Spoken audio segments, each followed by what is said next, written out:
ساس نے اپنی بہو پر چوری کا الزام لگا کر اسے گھر سے نکال دیا تاکہ اپنے بیٹے کی دوسری شادی کر سکے۔ بہو نے خاموشی سے اللہ پر معاملہ چھوڑ دیا۔ ایک مہینے بعد ساس کی زبان ساکت ہو گئی اور وہ بولنے سے قاصر ہو گئی۔ ڈاکٹروں نے کہا کہ یہ کوئی بیماری نہیں بلکہ کوئی صدمہ ہے۔ جب بہو واپس آئی اور ساس کے قدموں میں گری تو ساس نے ایک جگہ کی طرف اشارہ کیا۔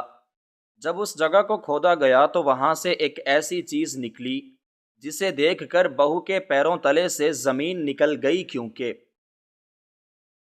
یہ دنیا ایک انتہائی پر اسرار اور پیچیدہ مقام ہے جہاں انسان اپنے جھوٹے غرور اور اپنی اندھی ہوس اور دنیاوی مال و دولت کے لالچ میں اس قدر اندھا اور متکبر ہو جاتا ہے کہ اسے اپنے خونی رشتوں اور معصوم انسانوں کے آنسو قطعی طور پر نظر نہیں آتے۔ شہر کے ایک انتہائی پرانے، وسیع و عریض اور شاندار محلے میں ایک بہت بڑی اور عالیشان حویلی موجود تھی، جس کی اونچی اور مضبوط دیواریں اس بات کی گواہی دیتی تھیں کہ اس گھر کے مکین انتہائی مالدار اور صاحب ثروت ہیں۔ اس حویلی کی مالکہ ایک انتہائی مغرور، متکبر، ہوس پرست اور سفاک مزاج بوڑھی عورت تھی جس کا نام زبیدہ بیگم تھا۔ زبیدہ بیگم کے دل میں رحم، ہمدردی اور انسانیت نام کی کوئی چیز سرے سے موجود ہی نہیں تھی۔ اس کی آنکھوں پر ہر وقت دولت کی ہوس اور دنیاوی طاقت کے لالچ کی ایک ایسی موٹی اور سیاہ پٹی بندھی رہتی تھی کہ اسے غریبوں کے آنسو، ان کی مجبوری اور ان کی معصومیت بالکل نظر نہیں آتی تھی۔ اس کا ایک اکلوتا بیٹا تھا جس کا نام کامران تھا، جو اپنی ماں کے سامنے کسی بے جان پتھر اور کٹ پتلی کی طرح تھا۔ اس کے اندر اپنی ماں کے کسی غلط فیصلے کے خلاف بولنے کی ذرا سی بھی ہمت یا جرأت موجود نہیں تھی۔ زبیدہ بیگم نے چند سال قبل اپنے اس اکلوتے بیٹے کی شادی ایک انتہائی غریب مگر انتہائی نیک، صابر، شاکر اور فرشتہ صفت لڑکی سے کر دی تھی جس کا نام عائشہ تھا۔ عائشہ ایک انتہائی خوبصورت اور پاکیزہ سیرت لڑکی تھی جس نے اس حویلی میں قدم رکھتے ہی اس گھر کے تمام کام کاج اور تمام ذمہ داریوں کو اپنے کمزور کندھوں پر اٹھا لیا تھا۔ وہ صبح سویرے فجر کی اذان سے بھی پہلے بیدار ہو جاتی، اپنے رب کے حضور سجدہ ریز ہوتی اور پھر اس پوری وسیع و عریض حویلی کی صفائی ستھرائی سے لے کر باورچی خانے کے انتہائی بھاری اور مشقت طلب کاموں میں جٹ جاتی۔ عائشہ انتہائی فرما بردار اور خدمت گزار بہو تھی، مگر اس کی یہ تمام تر نیکیاں، اس کی یہ ساری قربانیاں اور اس کی یہ دن رات کی کڑی مشقت زبیدہ بیگم کے اس پتھر اور سیاہ دل کو ذرا سا بھی موم نہ کر سکی۔ زبیدہ بیگم ہر وقت کسی نہ کسی بہانے سے اپنی اس غریب اور معصوم بہو کو انتہائی تلخ، زہریلے اور دل چیر دینے والے طعنے دیتی رہتی تھی۔ وہ اسے اس کے غریب ماں باپ کا طعنہ دیتی، اس کے پہناوے کا مذاق اڑاتی اور اسے بات بات پر ذلیل و خوار کرتی، مگر عائشہ ایک انتہائی صابر اور باوقار لڑکی تھی۔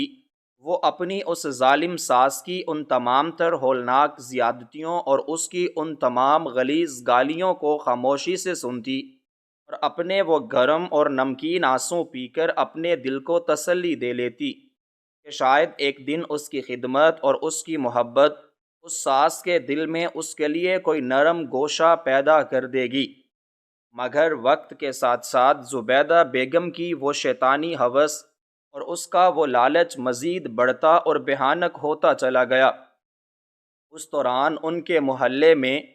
ایک انتہائی امیر اور مکار خاندان آ کر آباد ہوا جن کی ایک بیٹی تھی جس کا نام سنبل تھا۔ سنبل بظاہر تو انتہائی خوبصورت اور پرکشش لڑکی تھی، مگر اس کے اندر ایک انتہائی شیطانی، مکار اور زہریلی خصلت چھپی ہوئی تھی۔ زبیدہ بیگم نے جب سنبل کے باپ کی وہ بے پناہ دولت، اس کا وہ اثر و رسوخ اور اس کی وہ چمک دمک دیکھی، اس کے اندر کی وہ سوئی ہوئی ہوس اور اس کا وہ لالچ ایک ہولناک طوفان کی طرح پوری طرح بیدار ہو گیا۔ زبیدہ بیگم نے اپنے اس تاریک اور غلیظ دل میں یہ انتہائی بھیانک اور شیطانی فیصلہ کر لیا کہ وہ کسی نہ کسی طرح اپنی اس غریب اور مفلس بہو عائشہ کو اس حویلی سے ہمیشہ کے لیے نکال باہر کرے گی اور اپنے بیٹے کامران کی دوسری شادی اس امیر اور دولت مند لڑکی سنبل سے کروا دے گی، تاکہ اس حویلی میں مزید بے پناہ دولت آ سکے اور اس کا رعب اور دبدبہ اس پورے شہر میں قائم ہو جائے۔ اس بھیانک اور سفاک منصوبے کو عملی جامہ پہنانے کے لیے زبیدہ بیگم نے ایک انتہائی مکرانہ اور شیطانی چال چلی۔ ایک انتہائی تاریک اور خاموش دوپہر، جب کامران اپنے کام کے سلسلے میں حویلی سے باہر گیا ہوا تھا اور عائشہ کچن کے گرم اور حبس زدہ ماحول میں دوپہر کا کھانا تیار کر رہی تھی، تو زبیدہ بیگم نے انتہائی خاموشی اور مکاری کے ساتھ اپنے اس پرتعش کمرے کی وہ بھاری اور مضبوط تجوری کھولی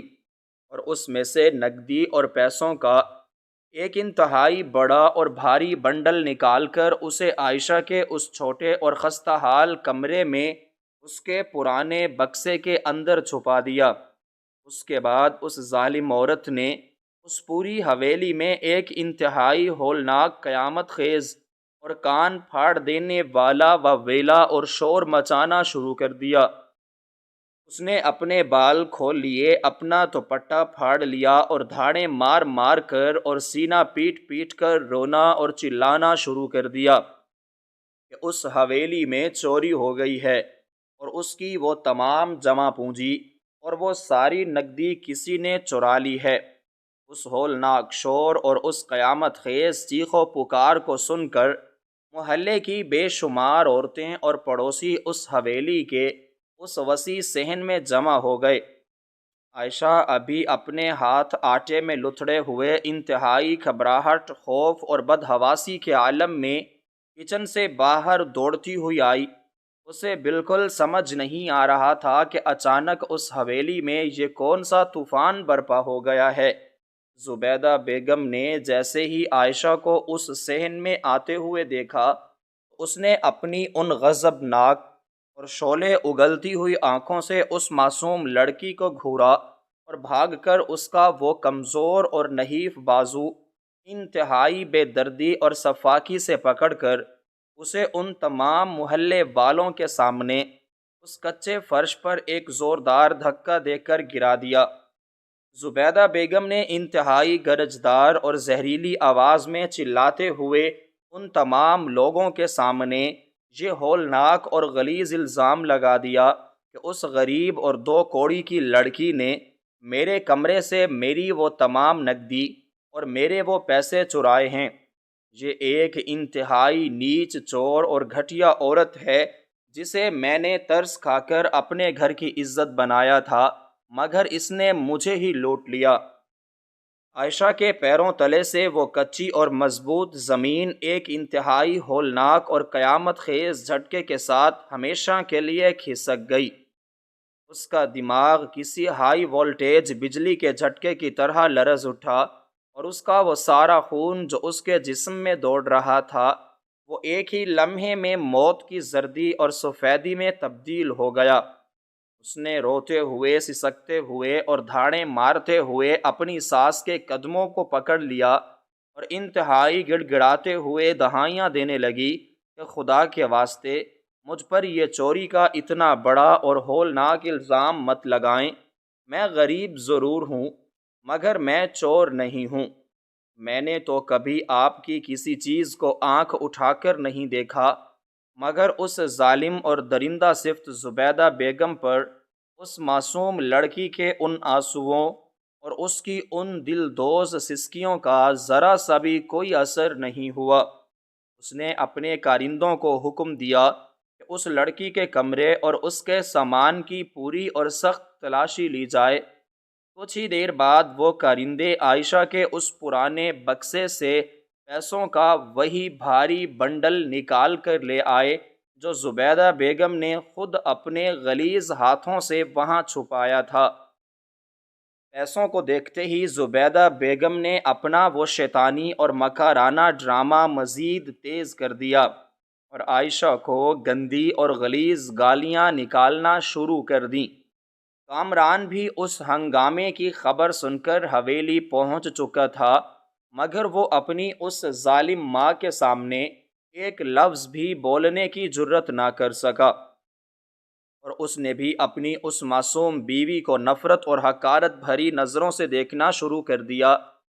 عائشہ نے جب اپنے شوہر کی ان آنکھوں میں بھی اپنے لیے وہ بے اعتباری اور وہ نفرت دیکھی تو اس کی بقیہ تمام ہمت اور اس کی وہ ساری برداشت مکمل طور پر ٹوٹ کر بکھر گئی۔ زبیدہ بیگم نے انتہائی بے دردی اور صفاقی کے ساتھ اس معصوم لڑکی کا گریبان پکڑا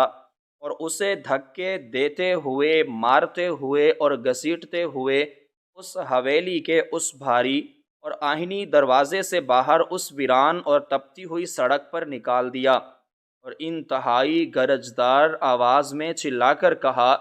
کہ آج کے بعد اس حویلی کے دروازے تیرے لیے ہمیشہ کے لیے بند ہیں، اور میرا بیٹا تجھے طلاق دے کر ایک امیر لڑکی سے شادی کرے گا۔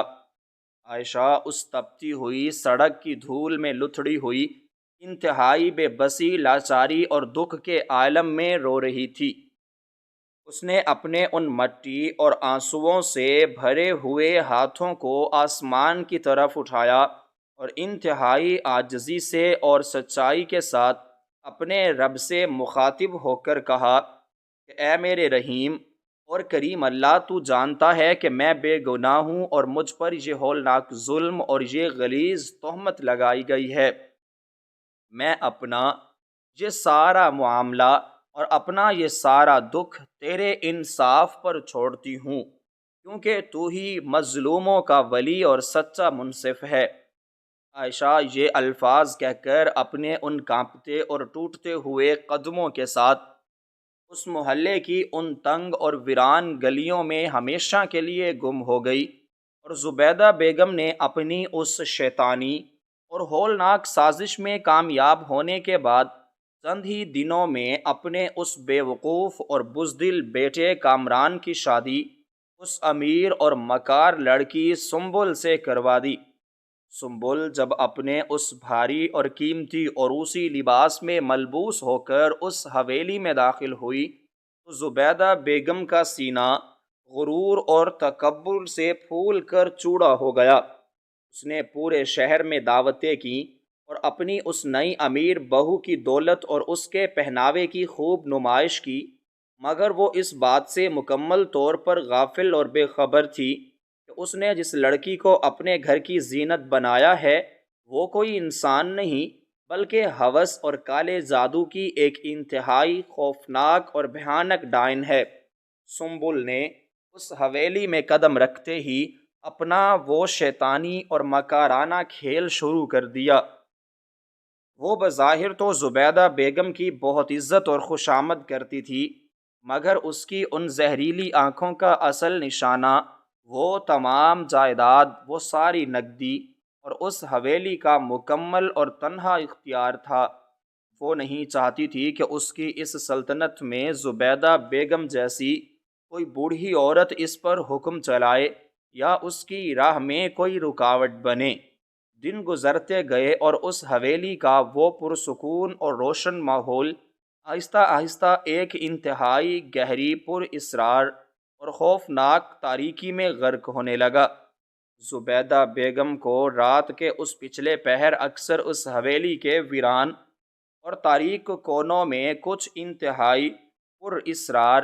بھیانک اور نامعلوم سائے رقص کرتے ہوئے محسوس ہوتے تھے۔ اسے راتوں کو نیند آنا مکمل طور پر بند ہو چکی تھی، اور اس کے سینے پر ہر وقت ایک انتہائی جان لیوا اور ہولناک دباؤ اور ایک عجیب سا بوجھ محسوس ہوتا تھا، جیسے کوئی غیبی اور شیطانی طاقت اس کے گلے کو دبوچ رہی ہو۔ اسے ایسا لگتا تھا کہ اس کے کمرے کی وہ اونچی دیواریں اس پر گرنے والی ہیں اور اس کا دم گھٹ رہا ہے۔ سنبل انتہائی خاموشی اور مکاری کے ساتھ اپنے اس ہولناک اور شیطانی منصوبے پر عمل کر رہی تھی۔ وہ راتوں کو اٹھ کر اس حویلی کے تہخانے اور اس عقبی حصے میں جاتی جہاں کوئی نہیں جاتا تھا، اور وہاں کچھ پر اسرار اور غلیظ اعمال انجام دیتی تھی۔ ایک مہینہ اسی طرح انتہائی اذیت، کرب اور پر اسرار خوف کے سائے میں گزر گیا، اور پھر وہ ہولناک، لرزاں خیز اور قیامت خیز رات آ گئی جس نے زبیدہ بیگم کے اس سارے تکبر، اس کے اس سارے غرور اور اس کی اس ساری فرعونیت کو جڑ سے اکھاڑ کر ایک عبرت ناک انجام تک پہنچا دیا۔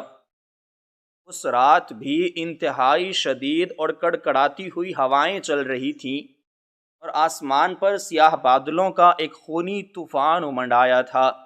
زبیدہ بیگم کو پیاس لگی تو وہ اپنے اس پرتعش بستر سے اٹھی اور پانی پینے کے لیے کچن کی طرف جانے لگی۔ جب وہ اس حویلی کے اس تاریک اور ویران صحن سے گزر رہی تھی تو اسے اچانک گھر کے اس عقبی حصے سے، جہاں ایک انتہائی پرانا اور سوکھا ہوا درخت موجود تھا، وہاں سے کچھ انتہائی ہولناک، بھیانک اور سرگوشیوں جیسی آوازیں سنائی دیں۔ زبیدہ بیگم کا دل ایک لمحے کے لیے رک گیا، اور اس کے جسم میں خوف اور دہشت کی ایک شدید لہر دوڑ گئی۔ اس نے اپنے قدموں کی آہٹ کو مکمل طور پر دبا لیا، اور انتہائی کانپتے اور لرزتے ہوئے قدموں کے ساتھ اس عقبی حصے کی طرف بڑھنے لگی۔ جیسے ہی اس نے دیوار کی اوٹ سے اس پرانے درخت کی طرف جھانک کر دیکھا، اس کی وہ متکبر اور حریص آنکھیں خوف، صدمے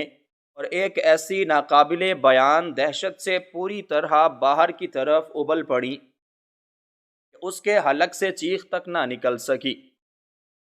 اس نے اس تاریکی میں جو انتہائی ہولناک اور شیطانی منظر دیکھا، اس نے اس کے دماغ کی تمام رگوں کو ایک ہی لمحے میں مکمل طور پر منجمد اور سن کر کے رکھ دیا۔ اگلی صبح جب اس حویلی کے نوکر بیدار ہوئے تو انہوں نے دیکھا کہ زبیدہ بیگم اس صحن کے وسط میں کچے فرش پر ایک بے جان اور مفلوج پتھر کی مورت کی طرح پڑی ہے۔ اس کی آنکھیں خوف سے پوری طرح پھٹی ہوئی تھیں، اور اس کا پورا جسم ایک شدید اور ہولناک کپ کپاہٹ کا شکار تھا۔ اسے فوراً شہر کے سب سے بڑے اور ماہر طبیبوں کے پاس لے جایا گیا۔ طبیبوں نے کئی گھنٹوں تک اس کا انتہائی باریک بینی سے معائنہ کیا اور اس کے تمام جسمانی ٹیسٹ کیے، مگر انہیں اس کے جسم میں کوئی ظاہری بیماری یا کوئی جسمانی نقص نہیں ملا۔ طبیبوں نے کامران کو انتہائی دکھ اور حیرت کے ساتھ بتایا کہ تمہاری ماں کو کوئی جسمانی بیماری نہیں ہے، بلکہ اس کے دماغ نے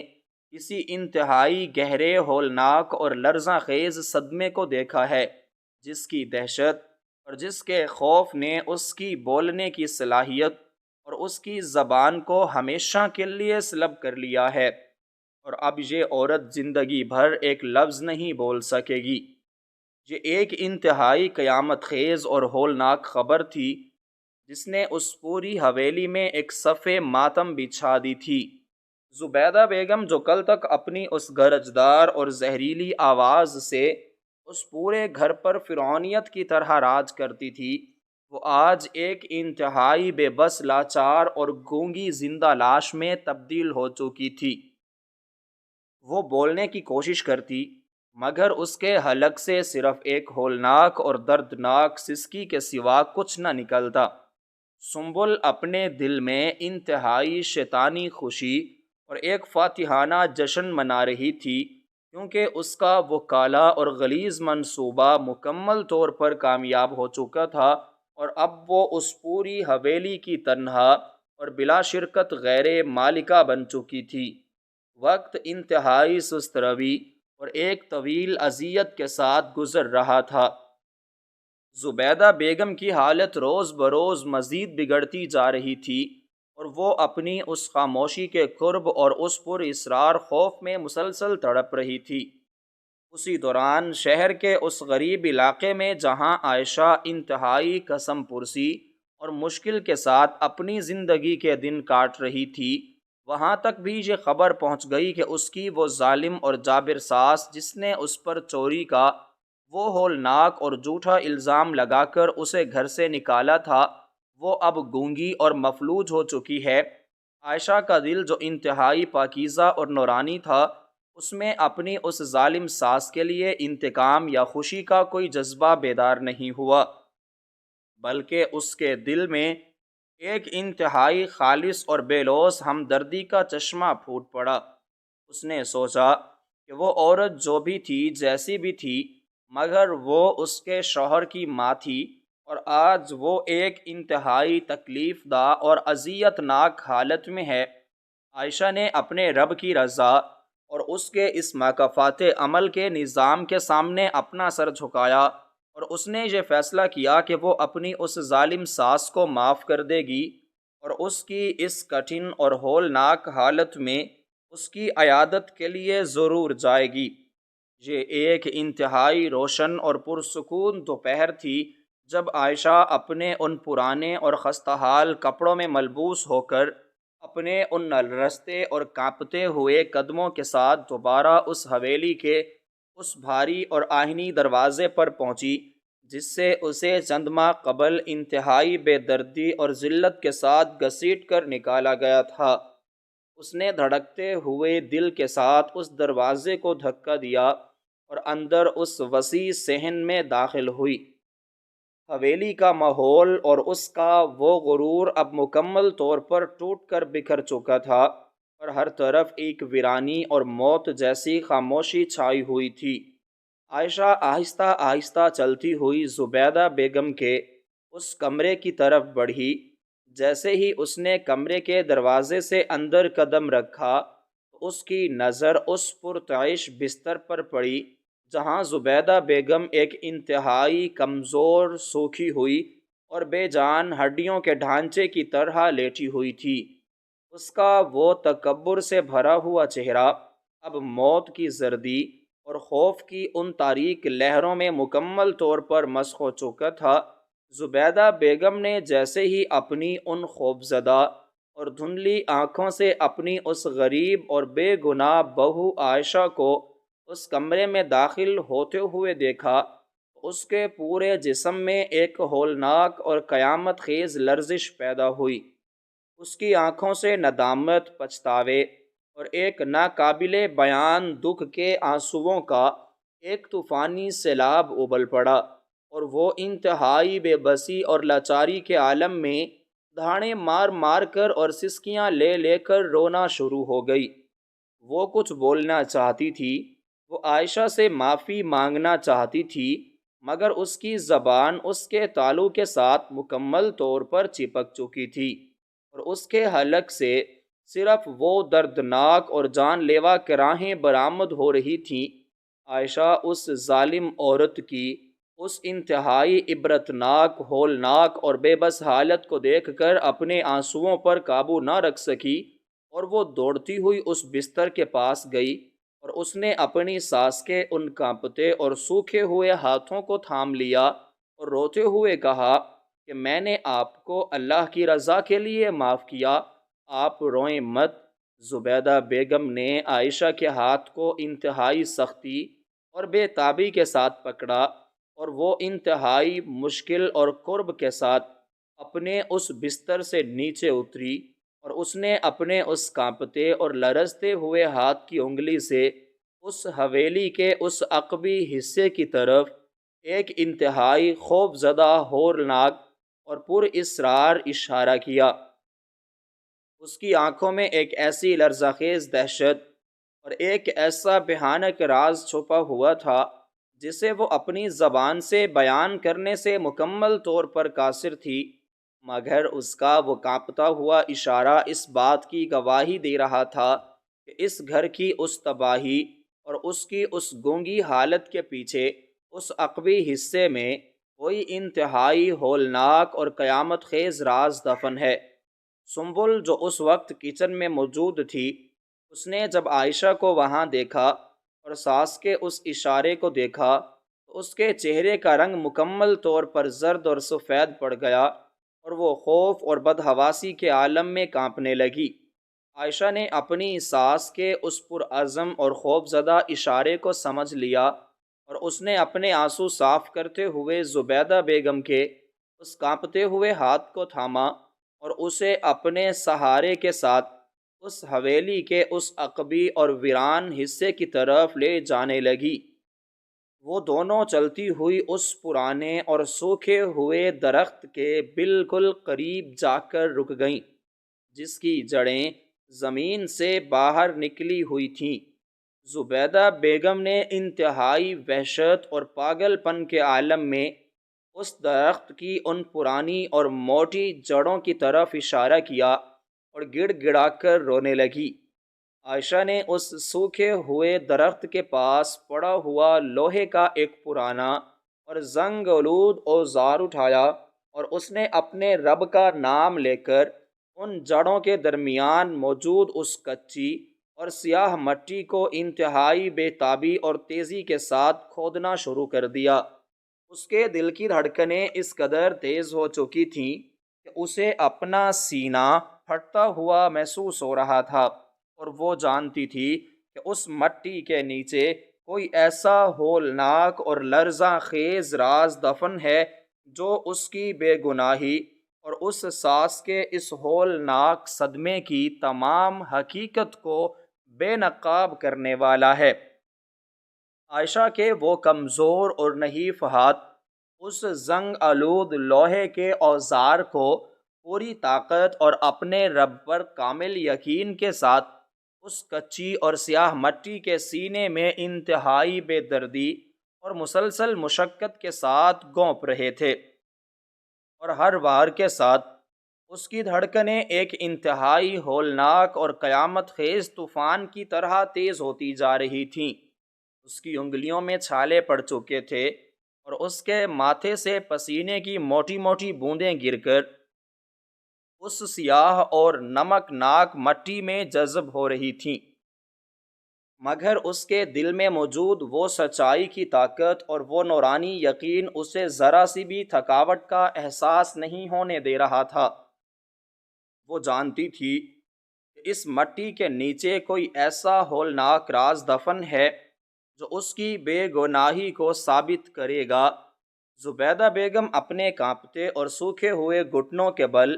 اس اکڑی ہوئی مٹی کے پاس بیٹھی انتہائی دردناک اور دلدوز سسکیاں لے رہی تھی۔ اس کی وہ خوف زدہ اور پھٹی ہوئی آنکھیں اس گڑھے کے اندر کسی انتہائی بھیانک اور روح فرسا چیز کے ظاہر ہونے کا شدت سے انتظار کر رہی تھیں۔ اس کا وہ سارا غرور اور وہ فرعونیت جو کبھی آسمانوں سے باتیں کرتی تھی، آج اس کچی مٹی میں رل رہی تھی، جبکہ دوسری طرف حویلی کے اس پرتعش کچن کے دروازے پر کھڑی وہ مکار اور جادوگرنی سنبل اس کھدائی کے منظر کو دیکھ کر موت کی زردی اور ایک ناقابل بیان دہشت میں مبتلا ہو چکی تھی۔ اس کا وہ سارا جھوٹا غرور اور اس کی وہ بے پناہ دولت کا تکبر اور اس کا وہ شیطانی اعتماد ایک ہی لمحے میں کسی ریت کی دیوار کی طرح زمیں بوس ہو رہا تھا۔ اس کے دل کی دھڑکنیں اس قدر بے قابو ہو چکی تھیں کہ اسے اپنا سینہ پھٹتا ہوا محسوس ہو رہا تھا، کیونکہ وہ بخوبی جانتی تھی کہ اس سوکھے ہوئے درخت کی ان پرانی اور موٹی جڑوں کے نیچے اس کا وہ کالا، غلیظ اور شیطانی راز دفن ہے جس نے اس پوری حویلی کی خوشیوں کو نگل لیا تھا، اور جس کے بے نقاب ہوتے ہی اس کی زندگی ہمیشہ کے لیے ایک عبرتناک اور تاریک جہنم میں تبدیل ہونے والی تھی۔ وہ وہاں سے بھاگنا چاہتی تھی، مگر خوف اور دہشت نے اس کے قدموں کو اسی کچے فرش پر منجمد کر دیا تھا۔ عائشہ مسلسل اس سخت اور پتھریلی مٹی کو ہٹا رہی تھی۔ اچانک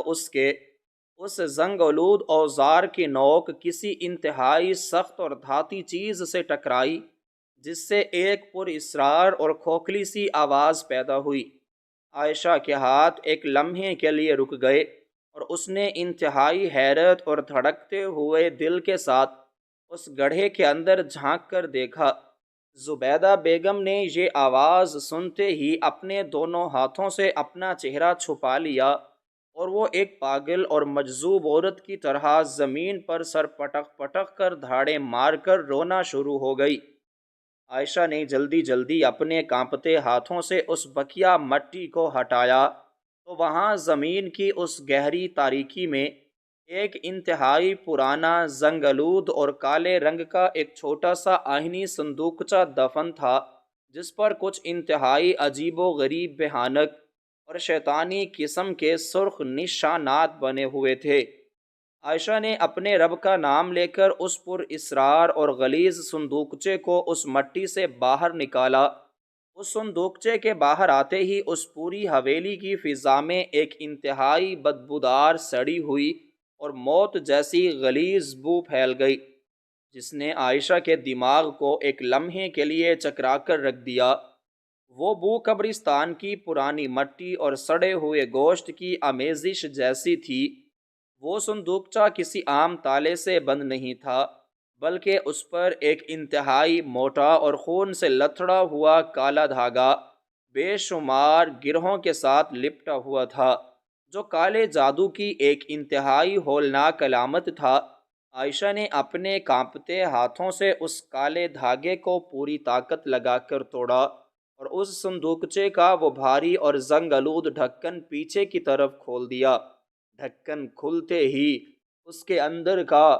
وہ ہولناک، لرزاں خیز اور قیامت خیز منظر دیکھ کر عائشہ کے پیروں تلے سے وہ کچی اور مضبوط زمین ہمیشہ کے لیے کھسک گئی اور اس کی روح اس کے جسم کے اندر ایک قیدی پرندے کی طرح پھڑپھڑانے لگی۔ اس صندوقچے کے اندر کوئی چوری شدہ سونا، کوئی خاندانی زیورات، کوئی نقدی یا کوئی عام چیز موجود نہیں تھی، بلکہ وہاں کالے جادو اور شیطانی سفلی عمل کی وہ انتہائی غلیظ اور بھیانک اشیاء موجود تھیں، جنہیں دیکھ کر کسی بھی انسان کا خون رگوں میں منجمد ہو سکتا تھا۔ اس میں سب سے اوپر ایک انتہائی خوفناک سیاہ رنگ کے کپڑے سے بنی ہوئی ایک چھوٹی سی گڑیا پڑی تھی،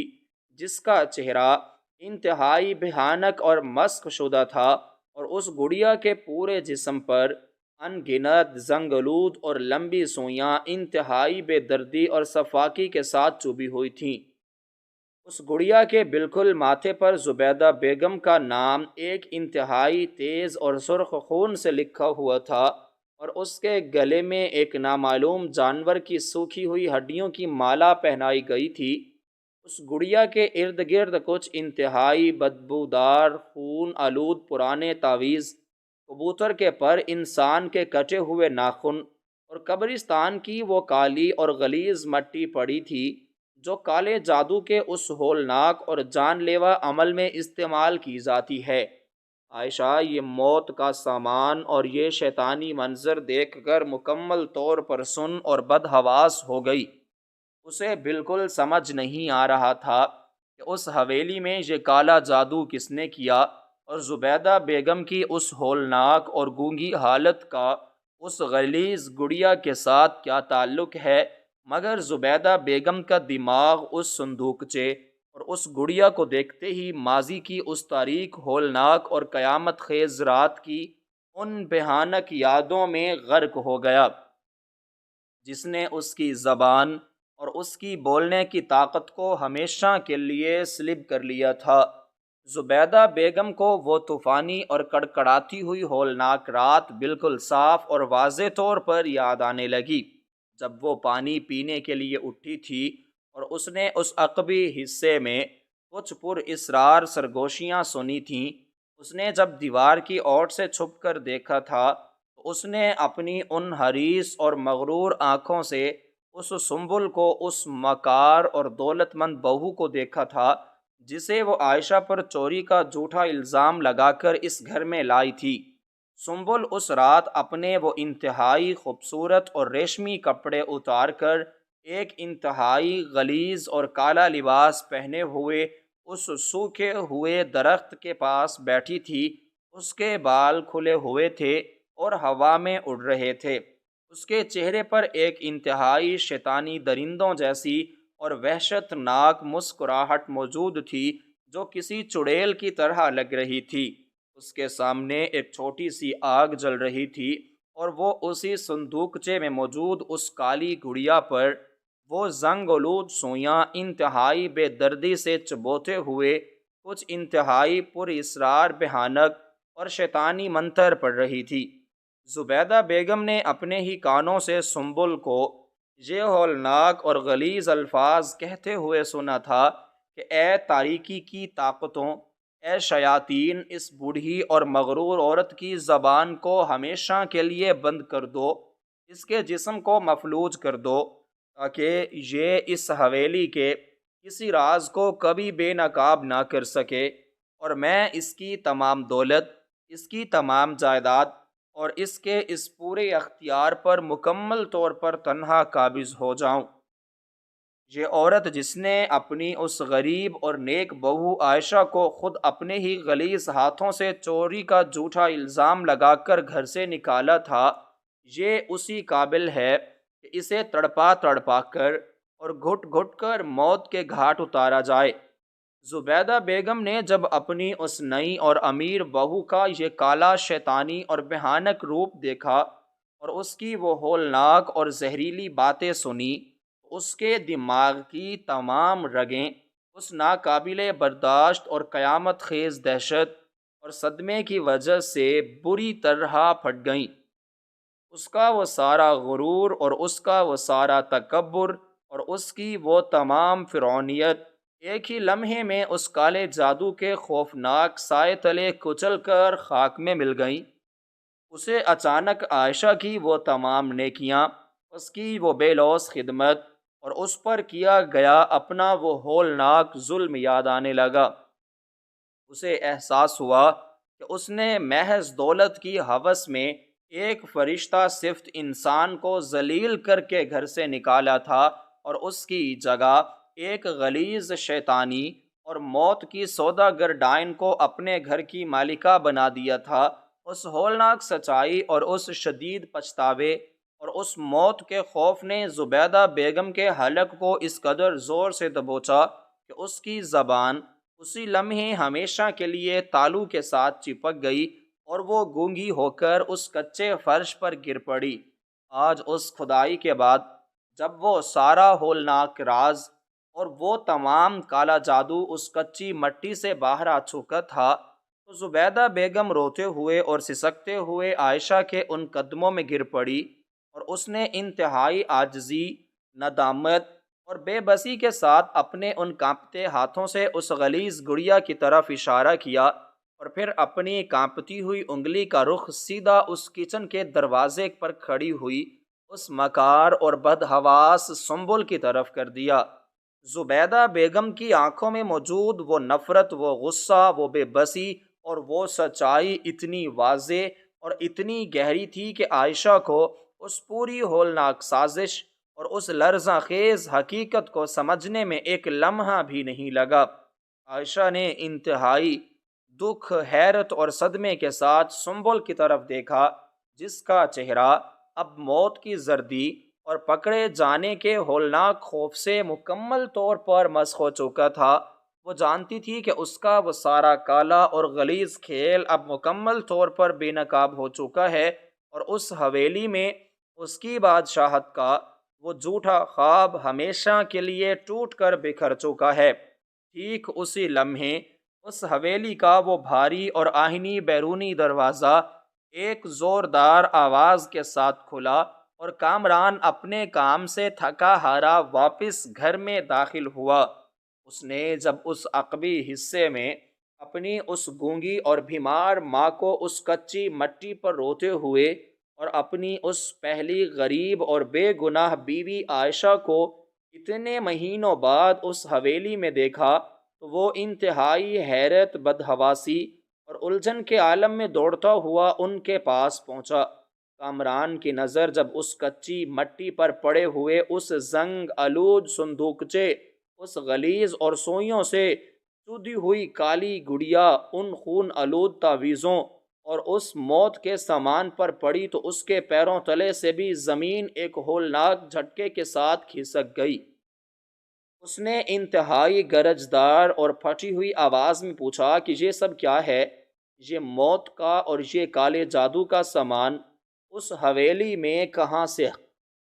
اور میری ماں اس طرح زمین پر گر کر کیوں رو رہی ہے؟ زبیدہ بیگم نے اپنے کانپتے ہاتھوں سے اس گڑیا کو اٹھایا اور اسے کامران کے قدموں میں پھینک دیا، اور پھر انتہائی گڑ گڑاتے ہوئے اور سسکیاں لیتے ہوئے اس نے دوبارہ سنبل کی طرف اشارہ کیا اور اپنے ہاتھوں سے وہ تمام اشارے کیے جس کا واضح اور حتمی مطلب یہ تھا کہ یہ سارا کالا جادو، یہ موت کی سازش اور اس کی اس گونگی اور مفلوج حالت کی وہ واحد اور اصل ذمہ دار صرف اور صرف یہ سنبل ہے۔ کامران کا دماغ کسی ہائی وولٹیج بجلی کے جھٹکے کی طرح لرز اٹھا۔ اسے اپنی آنکھوں اور اپنی عقل پر ذرا سا بھی کوئی یقین نہیں آ رہا تھا کہ جس امیر اور خوبصورت لڑکی کو وہ اتنے غرور اور خوشی کے ساتھ اس گھر میں لایا تھا اور جس کے لیے اس نے عائشہ جیسی پاکیزہ عورت کو چھوڑ دیا تھا، وہ دراصل ایک انتہائی غلیظ شیطانی اور کالا جادو کرنے والی سفاک عورت ہے۔ کامران نے انتہائی غضبناک اور خونخوار نظروں کے ساتھ سنبل کی طرف دیکھا اور ایک بپھرے ہوئے شیر کی طرح دھاڑتے ہوئے اس کی طرف لپکا۔ سنبل کا وہ سارا مکارانہ اور جھوٹا اعتماد اب مکمل طور پر ختم ہو چکا تھا۔ وہ خوف سے کانپتی ہوئی پیچھے ہٹی اور انتہائی ہکلاتے ہوئے اپنے دفاع میں کچھ جھوٹے اور کھوکھلے بہانے بنانے لگی۔ اس نے روتے ہوئے کہا کہ کامران، یہ سب جھوٹ ہے، یہ بوڑھی عورت پاگل ہو چکی ہے اور یہ عائشہ مجھ پر کوئی سازش کر رہی ہے۔ میں نے ایسا کچھ نہیں کیا، تم میرا یقین کرو، میں تمہاری بیوی ہوں۔ مگر کامران اب اس کی کسی مکاری اور کسی جھوٹ کو سننے کے لیے قطعی طور پر تیار نہیں تھا۔ اس کی آنکھوں میں انتقام اور غصے کی آگ بھڑک رہی تھی۔ اس نے آگے بڑھ کر سنبل کا وہ قیمتی اور ریشمی دوپٹہ انتہائی سختی سے پکڑا اور اسے گھسیٹتے ہوئے اس صندوقچے کے پاس لا کر پٹک دیا۔ کامران نے چلاتے ہوئے اور پورے محلے کو سناتے ہوئے کہا کہ تو ایک ڈائن اور ایک انتہائی غلیظ عورت ہے جس نے میری ماں کی زندگی کو ایک عذاب میں تبدیل کر دیا، اس حویلی کو کالے جادو کی نظر کر دیا اور میرے ہنستے بستے گھر کو برباد کر دیا۔ تو اس قابل نہیں کہ تو ایک لمحہ بھی مزید اس پاکیزہ گھر میں یا میری زندگی میں رہ سکے۔ کامران نے اسی کچے فرش پر کھڑے ہو کر اور اس کھلے آسمان کے نیچے اپنی اس پوری طاقت اور اپنے اس ہولناک غصے کے ساتھ سنبل کو وہ 3 حتمی، اٹل اور فیصلہ کن طلاقیں دے دیں جنہوں نے اس مکار عورت کی اس ساری دولت، اس کے اس تکبر اور اس کے اس جھوٹے غرور کو ہمیشہ کے لیے جڑ سے اکھاڑ کر ایک انتہائی ذلت امیز، رسوا کن اور عبرتناک انجام تک پہنچا دیا۔ کامران نے انتہائی درندگی اور صفاکی کے ساتھ سنبل کو دھکے دیتے ہوئے اور شرماتے ہوئے اسی حویلی کے اس بھاری دروازے سے باہر اس ویران اور تپتی ہوئی سڑک پر نکال کر پھینک دیا جس سڑک پر چند مہینے قبل اس کی ماں نے عائشہ کو چوری کا جھوٹا الزام لگا کر نکالا تھا۔ سنبل دھول اور مٹی میں لتھڑی ہوئی انتہائی ذلت، رسوائی اور ہولناک عبرت کے عالم میں اس دروازے کے باہر رو رہی تھی، اور اس کی وہ تمام سازشیں، وہ تمام کالا جادو اور وہ ساری ہوس اسی مٹی میں مل کر خاک ہو چکی تھی۔ کامران نے وہ بھاری دروازہ انتہائی زور سے بند کیا اور واپس اس عقبی حصے میں آ کر اپنی اس بیمار اور گونگی ماں اور اپنی اس پہلی اور بے گناہ بیوی عائشہ کے قدموں میں گر کر زاروں قطار دھاڑیں مار مار کر رونا شروع کر دیا۔ کامران کو اپنا وہ سارا بزدلانہ رویہ، اپنی وہ خاموشی، اپنی وہ غفلت اور عائشہ پر کیا گیا وہ ہولناک ظلم اپنے دل میں ایک انتہائی تیز اور زہریلے خنجر کی طرح چبھتا ہوا محسوس ہو رہا تھا۔ اس نے روتے ہوئے عائشہ کے ان مٹی سے بھرے ہوئے قدموں کو چوما اور انتہائی گڑ گڑاتے ہوئے دہائیاں دینے لگا کہ مجھے معاف کر دو عائشہ، میں اندھا، ایک بزدل اور ایک انتہائی بے غیرت انسان تھا، جس نے تمہاری اس پاکیزگی، تمہاری اس سچائی اور تمہاری اس بے لوث خدمت کو پہچاننے میں اتنی بڑی اور ہولناک ٹھوکر کھائی۔ میں نے اپنی اس ظالم ماں کے دباؤ میں آ کر اور اس دولت کے لالچ میں اندھا ہو کر تمہیں ذلیل کیا، اور مجھ پر میرے رب کا یہ ہولناک عذاب نازل ہوا کہ میرے ہی گھر میں ایک جادوگرنی اور ایک ڈائن آ کر بیٹھ گئی، جس نے میری ماں کی یہ عبرت ناک اور لرزاں خیز حالت کر دی۔ خدا کے واسطے مجھے معاف کر دو اور مجھے اپنے قدموں میں بیٹھ کر بقیہ تمام زندگی صرف تمہاری غلامی اور تمہاری خدمت کرنے کی اجازت دے دوں۔ زبیدہ بیگم بھی روتے ہوئے اور سسکیاں لیتے ہوئے عائشہ کے قدموں میں پڑی تھی۔ وہ اپنے کانپتے ہاتھوں سے مسلسل معافی کے اشارے کر رہی تھی، اور اس کی آنکھوں سے بہنے والے وہ گرم اور ندامت سے بھرے ہوئے آنسو عائشہ کے قدموں کی اس کچی مٹی کو بھگو رہے تھے۔ عائشہ کا دل، جو ہمیشہ سے ہی ایک انتہائی پاکیزہ، نورانی اور رحم دل تھا، اس میں ان دونوں ظالموں کی اس عبرت ناک اور ذلیل حالت کو دیکھ کر کوئی انتقام، کوئی غرور یا کوئی تکبر بیدار نہیں ہوا، بلکہ اس نے اپنی ان آنکھوں سے آنسو صاف کرتے ہوئے انتہائی عاجزی اور سچائی کے ساتھ ان دونوں کو اپنے رب کی رضا اور اس کی خوشنودی کی خاطر صدقے دل سے مکمل طور پر معاف کر دیا۔ عائشہ نے زبیدہ بیگم کو سہارا دے کر زمین سے اٹھایا اور اسے اپنے سینے سے لگا لیا۔ یہ ایک ایسا ہولناک، جذباتی اور قیامت خیز منظر تھا جس نے اس کائنات کے اس اٹل اور حتمی نظام کی سچائی کو ایک بار پھر مکمل اور روشن طور پر ثابت کر دیا تھا کہ جب کوئی مظلوم اپنی بے گناہی اور اپنے دکھ کا فیصلہ اپنے اس رب کائنات کی عدالت پر چھوڑ دیتا ہے، تو قدرت کا وہ خاموش اور بے آواز نظام کچھ اس طرح حرکت میں آتا ہے کہ وہ ظالموں کے غرور اور ان کے تکبر کو انہی کی بچھائی ہوئی ان تاریک اور غلیظ سازشوں میں الجھا کر ایک ایسا عبرتناک، ہولناک اور لرزہ خیز انجام دکھاتا ہے جسے دیکھ کر انسانیت کی روح بھی کانپ اٹھتی ہے۔ عائشہ دوبارہ اس حویلی کی ایک انتہائی معزز، محترم اور باوقار مالکہ بن گئی، اور کامران نے اپنی بقیہ تمام زندگی صرف اپنی اس عظیم بیوی کی خوشیوں کو پورا کرنے اور اس کے ان تمام پرانے زخموں پر مرہم رکھنے کے لیے وقف کر دی۔ زبیدہ بیگم اگرچہ اپنی اس بولنے کی صلاحیت سے ہمیشہ کے لیے محروم ہو چکی تھی، اور وہ کالا جادو اس کی زبان کو واپس نہ لا سکا، مگر اس نے اپنی اس بقیہ زندگی کا ہر لمحہ اپنے ان ہولناک گناہوں کی سچی توبہ کرنے اور عائشہ کی خدمت اور اس کا احترام کرنے میں گزارا، اور یہ ہولناک، روح فرساں اور قیامت خیز داستان اس دنیا کے ہر اس ظالم، مغرور اور متکبر انسان کے لیے ایک انتہائی تاریک اور لرزہ خیز سبق بن گئی، جو دولت اور ہوس کے نشے میں اندھے ہو کر معصوم انسانوں پر جھوٹے الزام لگاتا ہے اور انہیں ذلیل کرتا ہے، کیونکہ مکافات عمل کا وہ ظالم اور اٹل شکنجہ ہمیشہ اپنے مقررہ وقت پر اور انتہائی عبرتناک انداز میں حرکت میں آتا ہے، اور انسانوں کی وہ ساری دولت، اس کا وہ سارا تکبر اور اس کے وہ سارے جھوٹے سہارے ایک ہی لمحے میں مٹی کے ایک انتہائی حقیر اور بے وقعت ڈھیر میں تبدیل ہو کر ہمیشہ کے لیے عبرت کا نشان بن جاتے ہیں، اور سچائی، صبر اور ایمان کی وہ روشنی ہر صورت ان تمام تاریک اور شیطانی اندھیروں کا سینہ چیر کر اپنا وہ بلند اور نورانی مقام حاصل کر لیتی ہے جسے دنیا کی کوئی طاقت اور کوئی کالا جادو کبھی مٹا نہیں سکتا۔